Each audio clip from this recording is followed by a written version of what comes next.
I tried earlier today to come up with a full list of all the veterans who might stay away from training camp. Might. The eventual list had 14 names, and it just came from my own vague recollection of the names of the players with contracts who are looking for new deals, haven't gotten new deals. Maybe they were at mandatory minicamp. Maybe they weren't. Maybe they skipped some of the offseason program. Maybe they didn't. Training camp is a different dynamic altogether. That's when you send the clearest possible message. I think back to Ezekiel Elliott 5 years ago, showed up for offseason program, showed up for mandatory minicamp, then all of a sudden wasn't there for training camp. That is when it's time for the team to take the situation seriously. A hold-in is still possible. That's a fairly new dynamic where the guy shows up, negotiations on a contract continue, and the player doesn't practice but attends meetings, and the team knows where he is. The team knows he's under the watchful eye of the coaching staff, and everything's fine, and we know what kind of shape he's in. He's just not out there on the practice field. The problem with that, though, is it ends at some point. At some point, there's a logical spot where the team's like, hey, we haven't worked out a deal. It's time to go. Time to go. Week 1's coming up. That happened with Roquan Smith and the Bears a couple of years ago. So I'm a proponent. If you're going to not practice or play, just don't show up. I know that there's fines involved. For guys under their rookie contracts, though, those fines can be excused, and they undoubtedly will be. And most of these guys that are on this list are on their rookie contracts. Not all of them, though. You might be surprised by Matthew Stafford's name on there. I don't know what he's going to do, but I do know this.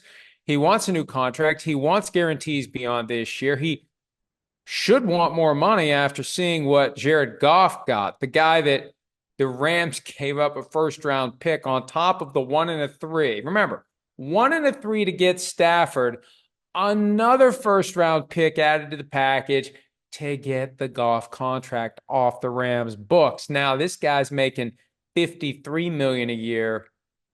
Why shouldn't Matthew Stafford look at that and say, I'm getting 40, something's wrong with this picture? So I wouldn't be shocked if any of the 14 guys that I listed ultimately decides to stay away, because that's the ultimate way to get a team's attention, to increase the urgency, especially if it's a quarterback.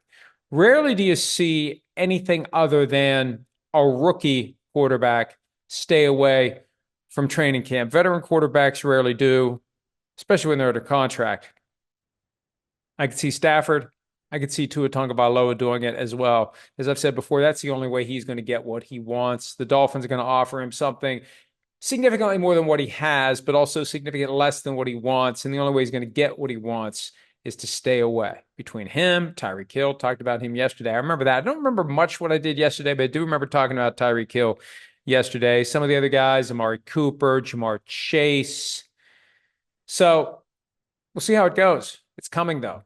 It's coming. We are getting closer and closer to the opening of camp. Rookies reporting, veterans showing up.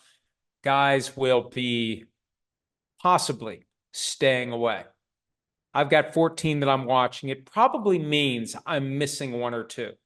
That was my big concern. The more names I added to the list, the more convinced I was it's probably going to be somebody who holds out who's not on this list.